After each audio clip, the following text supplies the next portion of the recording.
Yes ఉదయం కూడా మన పుల్లయ్య సార్ కూడా అన్నాడు, మనమంతా చదువుకుంటేనే మనకు అభివృద్ధి అని. చదువుదారునే మనం ఇంత అభివృద్ధిలోకి వచ్చినామని చేసి, నా విషయంలో కూడా నేను కూడా చదువుకొని పైకి వచ్చా. వ్యవసాయం చేయడానికి 2 ఏళ్ళు పూర్తిగా డిస్కంటిన్యూ నేను 10th తర్వాత పొలంలో పనిచేస్తూ చివరికి చదువుకోవాలంటే మా నాన్న ఒకటే అన్నాడు, నువ్వు చదువుకో, ఎంతమంది పనిచేసినా మట్టి కొట్టుకాల్సిందే, నువ్వు చదువుకో, ఎందుకంటే ఆయనకు చదువులో తెలుసు కాబట్టి నువ్వు చదువుకో అని చెప్పేసి ప్రోత్సహించినాడు. చదువుకున్న తర్వాత 2 ఏళ్ళు డిస్కంటిన్యూ చేసిన తర్వాత మళ్ళీ నేను చదువుకొని స్థిరపడినాను.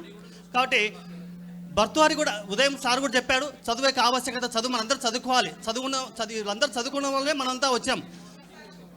వృత్తి నశించిపోయింది. అట్లే వ్యవసాయంలో కూడా చాలా ఆటుపోట్లు ఎదురైతేనే వ్యవసాయం కూడా చేసినాము. వ్యవసాయం చేసి జప్తు అయినాయి పొలాలన్నీ కూడా. సరే, మనకు విద్యను నిలబెట్టింది. ఆ విద్య యొక్క ఆవశ్యకత కూడా విద్య నెరుంగని వాడు మర్తుడే అంటాడు భర్తవారి.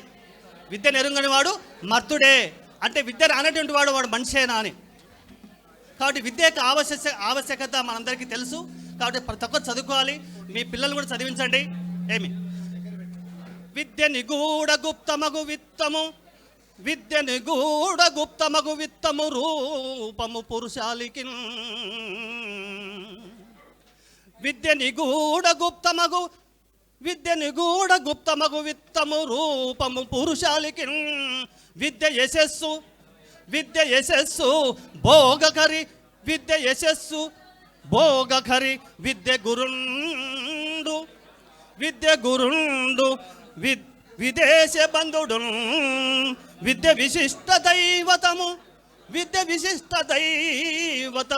విద్యకు సాటి ధనంబులేదిలను. విద్యకు సాటి ధనంబులేదిలను. విద్య నృపాల పూజితము, విద్య నెరుంగని వాడు మర్తుడే. అట్లే ఇంతవరకు సార్ చెప్పాడు, హిరణ్యకశ్యపుడు తన కుమారుణ్ణి చదువు ఎట్లుందో, తన కుమారుడు రాక్షసుడైనా కానీ చదువు యొక్క ఆవశ్యకత తెలుసు కాబట్టి చదవమని చెప్పినాడు. చూడండి, చదవని వాడు అగ్నుండగు, కాబట్టి చదవని వాడు మూర్ఖుడే, అజ్ఞానేస్తాడు. చదవని వాడు అగ్నుండగు, చదివిన సద్వివేక చతురత కల్గున్. చదివిన సద్వివేక చతురత కల్గున్. చదువగవలయు జనులకు, చదివించెద ఆరులద్ద చదువుము తండ్రి. Thank you sir. Thank you very much. అద్భుతంగా పాడారు, చాలా అద్భుతం. ఒక్కసారి మీరంతా చప్పట్లు కొట్టి మన కళాకారుని ఎంకరేజ్ చేయాలి, ఎవరు చేయట్లేదు.